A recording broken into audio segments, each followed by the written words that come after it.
1879 and have been given to important stars of our arts and culture, and to various important figures, such as Necip Fazıl Kısakürek, Sedat Hakkı Eldem, Süheyl Ünver,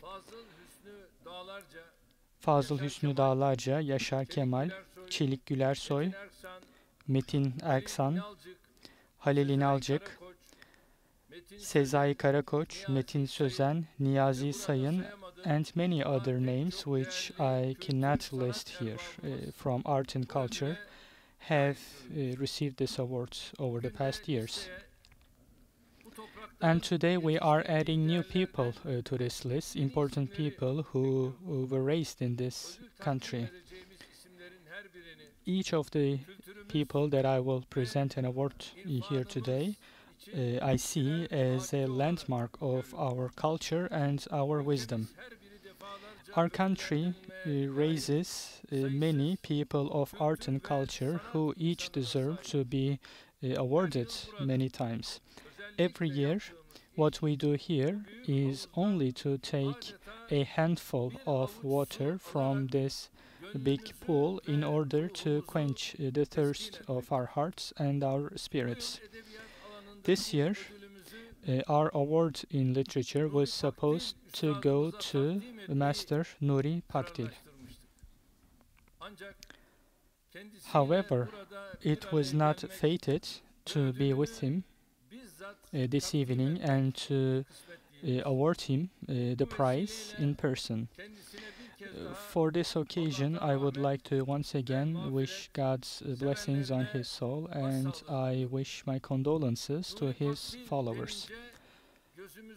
When we talk about Nuri Pakdil, we remember him as a person who was able to bravely carry the values that he held holy, a master of the pen and words.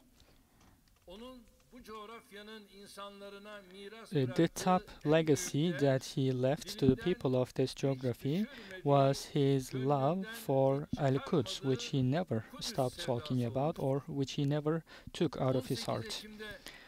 Last October, he passed away, Nuri Pakdil, and we will continue sustaining his holy cause as long as our lives allow.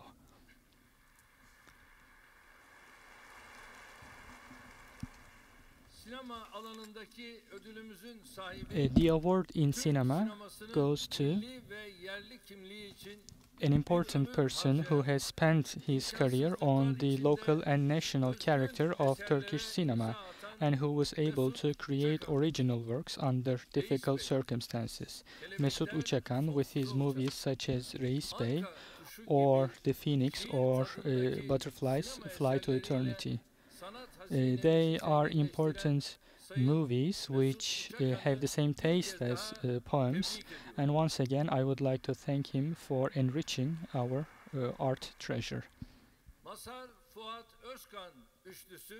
The trio Mazhar Fuat Özkan have been voicing the shared emotions of our nation since 1970s. They are able to bring together different colors of our country in their songs, and they win hearts. They have been representing our cultural identity in Turkish pop music for more than 4 decades. We would like to give the Music Award this year to Mazhar Alanson, Fuat Güner, and Özkan Uğur for their immortal pieces such as Güllerin İçinden, or Buselik Makamına, or Ele Güne Karşı.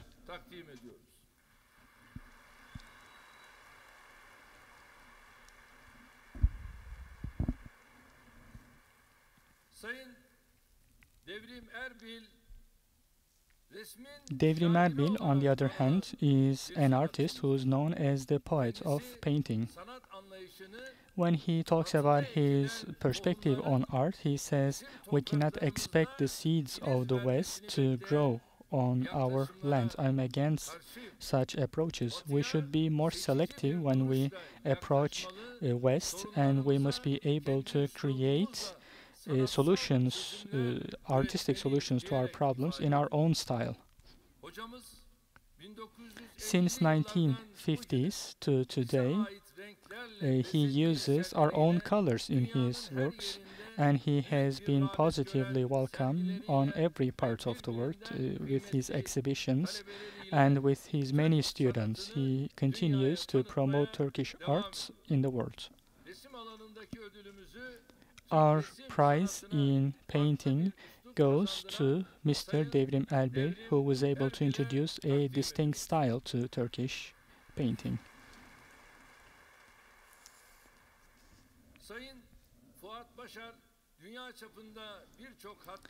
Fuat Bashar is an artist who has raised many marbling masters and many calligraphers all over the world. He has held hundreds of exhibitions and participated in international art events, and he helped promote the Turkish Ebru marbling art all over the world. He says art is cooked by the fire of love in hearts, and he takes hearts as the home of God. Yes, our prize in traditional art this year goes to Mr. Fuat Bashar, who made great effort in order to teach arts such as calligraphy and Ebru to new generations.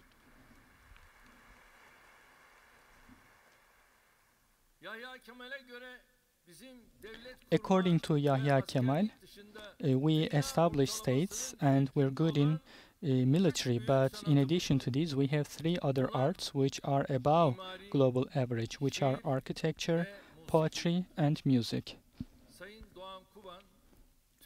Mr. Doğan Kuban studies the history of Turkish architecture, and he introduces a distinct style to the problems of art history. He has penned tens of academic works. He studied Sinan the Architect, the Grand Mosque of Divriği, the Ottoman Empire, the art history of Istanbul and Anatolia, and he has books and articles on the Renaissance. He has contributed greatly to the know-how of our country. We give our award in architecture to Mr. Doğan Kuban.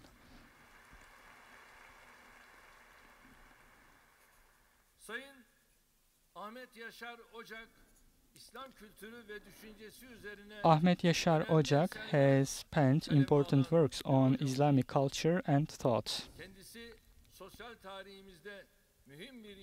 He studies Sufis, which are important in our social history, in his academic studies.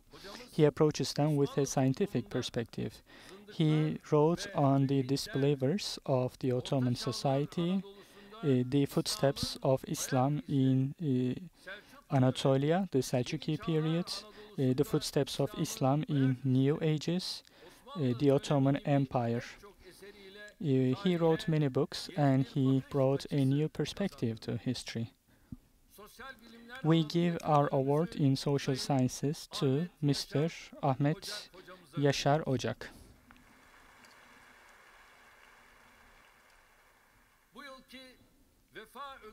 The Achievement Award of this year goes to Professor Ahmet Haluk Dursun for his works on the cordial link between Turkey and communities which live on the Ottoman geography.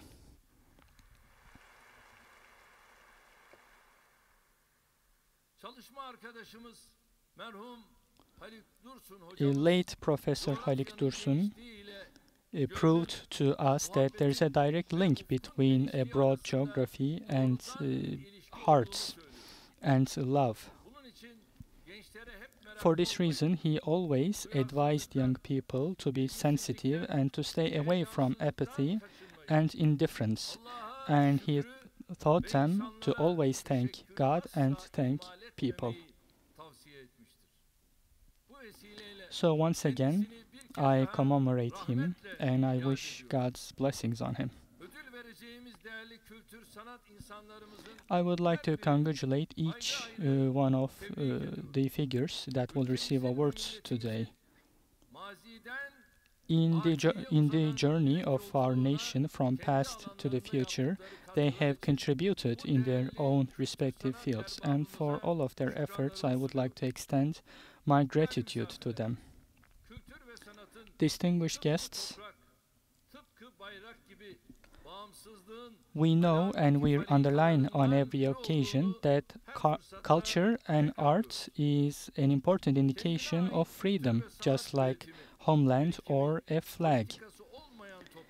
Societies which do not have their own culture or art or policy have to ultimately become dominated by stronger communities.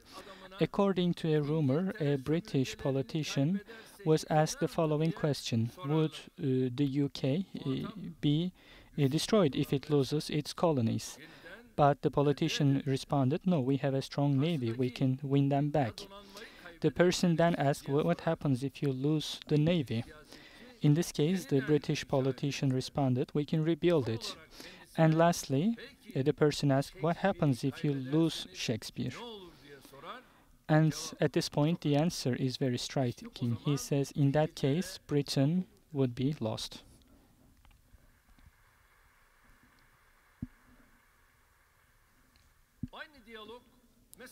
We can say the same about Goethe for Germany, or Dostoevsky for Russia, or Balzac for France.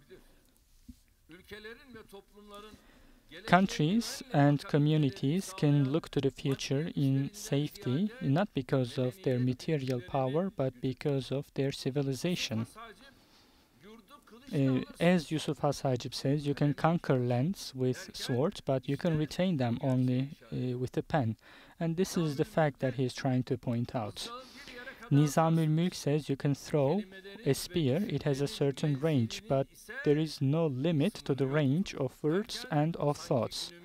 He is almost talking about the art and cultural climate of today. Ömer, one day, ran into the daughter of Herim bin Sinan on the road.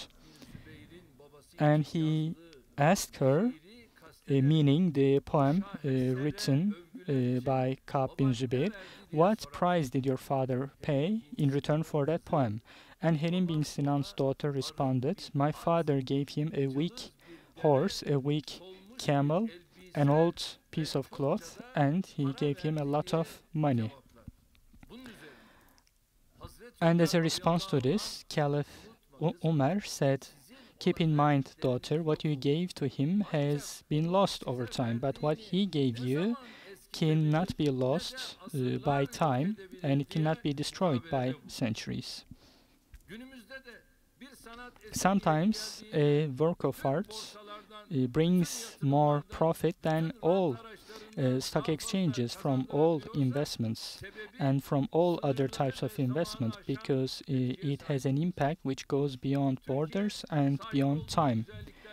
Turkey owns many beauties, and it is one of the richest countries in the world with the beauties that it owns. But there are those who defend unity in diversity in culture, but they keep a blind eye, turn a blind eye to the destruction of all other cultures other than theirs. For instance, when important centers of our civilization, such as Baghdad, Damascus, or Aleppo, were being destroyed, people who were sitting in Paris, London, or Rome, or Berlin were sitting silently. During the First and Second Gulf War, the historical and cultural heritage of Iraq was either destroyed or vandalized. Similar vandalism took place in Afghanistan as well. These are all works of our civilization, and some of them are direct works of our culture. And a similar atrocity is being experienced in Syria recently. Not just people, but thousands of years old history and culture is also being destroyed. Just like Hülagü did. This shared character of all civilizations which lived in this geography is that they were superior to the West. Today, we are witnessing attacks which is like taking revenge for thousands of years. Muslim Bosnians, people who killed Muslim Bosnians were praised by a person whose pen was spreading blood and hatred. This person received a Nobel Prize in literature, and only a handful of people objected to this.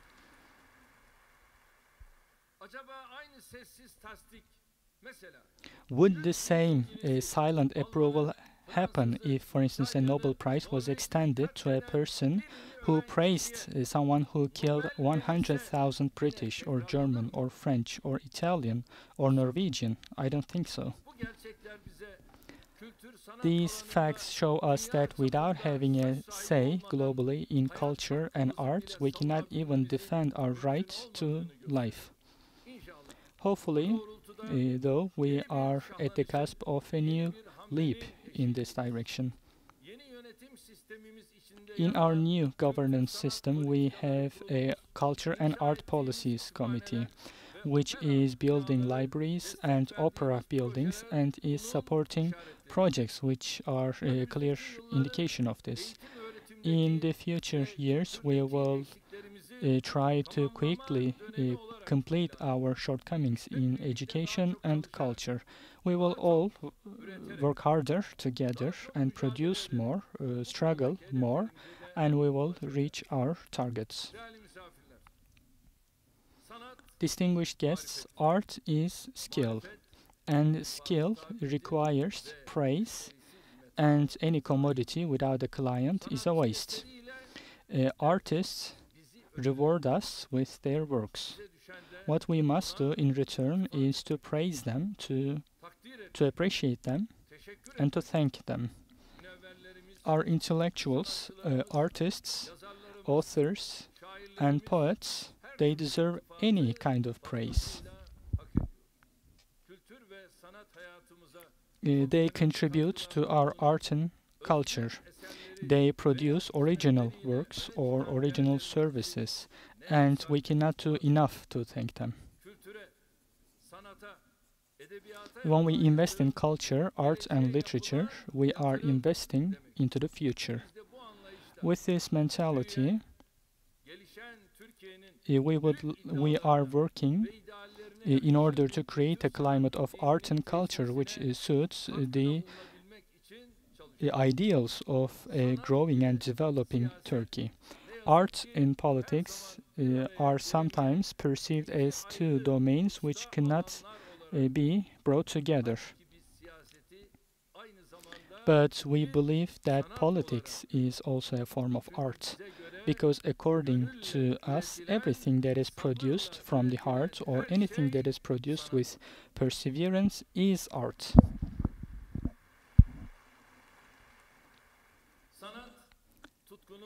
Art is passion, love, and dedication being put through the filter of perseverance and aesthetics.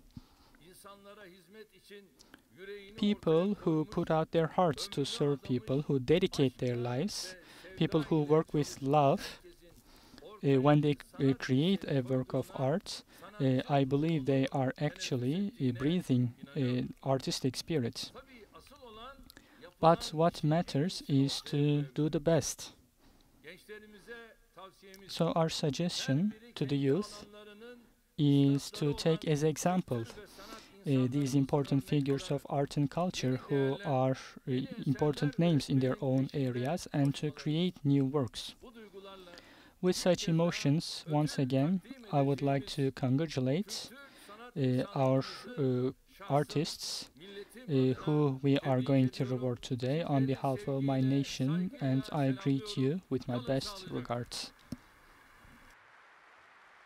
Sayın Cumhurbaşkanımıza hitaplarından dolayı çok teşekkür ediyoruz. Ödül törenimiz için zatı devletlerini bir müddet daha sahnede misafir edeceğiz müsaadeleriyle. Ve gelelim ödüllerimizin takdimine efendim. Tarih ve sosyal bilimler alanında Profesör Doktor Sayın Ahmet Yaşar Ocağı sahneye davet ediyoruz. Alkışlarınızla efendim.